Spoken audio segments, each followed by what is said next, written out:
Voters overwhelmingly support Labor's changes to tax. According to a new survey by Redbridge, 60% of voters support or strongly support the government's overhaul.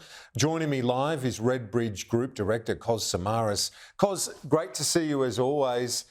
Very different story when it comes to negative gearing. Yes, stage 3, the changes, they're strongly supported. That looks like a win from the government, but they're right to not be pursuing changes to negative gearing, at least according to how this survey lands. What's your read?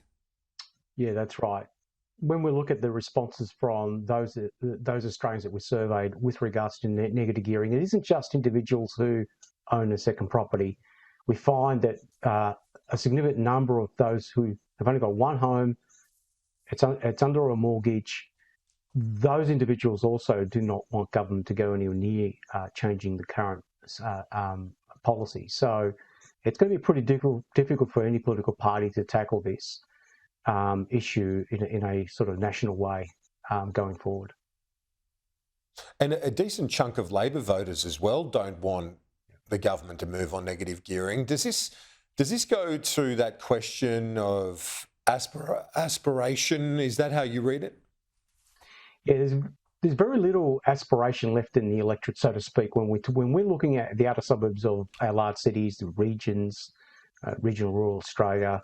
People are doing it pretty tough. But the one thing that they do hold on to is this hope that one day they could own their own home outright, potentially purchase a second property where they can actually treat it as an investment. So that sentiment is still out there. It's still pretty strong within the electorate. It cuts across all political lines. It's Labor voters, Green voters, and of course, very strong support for that policy position amongst coalition supporters.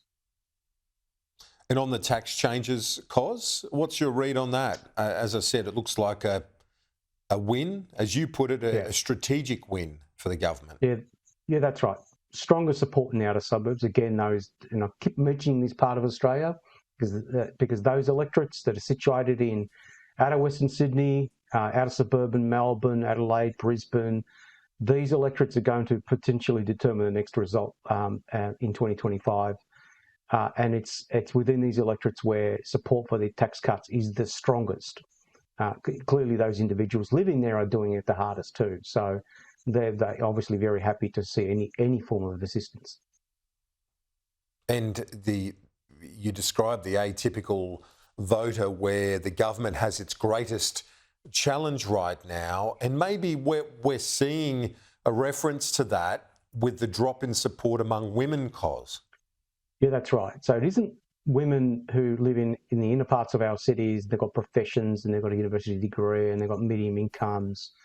It is women in the outer suburbs and regions. You know, the atypical voter that Labor's got a problem with is a woman in her 40s. She's got kids at school, whether it's primary or secondary. And we find that a lot of these women across the country are doing a lot of heavy lifting, keeping their homes above water in this affordability crisis. So Labor has to work pretty hard throughout the year to pitch to them a very strong economic message as to what they are doing to relieve the pressure that these mums, in particular, are feeling on the kitchen table. Yeah, it's a very interesting insight. I guess there are a few of those mums in the seat of Dunley where there's a by-election in under 3 weeks from now. Yeah, absolutely. And I would caution people out there commenting on politics in general that these tax cuts, because they're popular, should secure the seat of Dunley for the Labor Party. It's not necessarily true. It is an important step. It does help the Labor Party and the Albanese government to talk to these voters. But there are many, many months of pain already stored in these suburbs. So we're talking in excess of 12 months where these particular suburbs have been enduring the upteenth amount of mortgage rate rises and obviously the inflationary situation across the retail sector as well.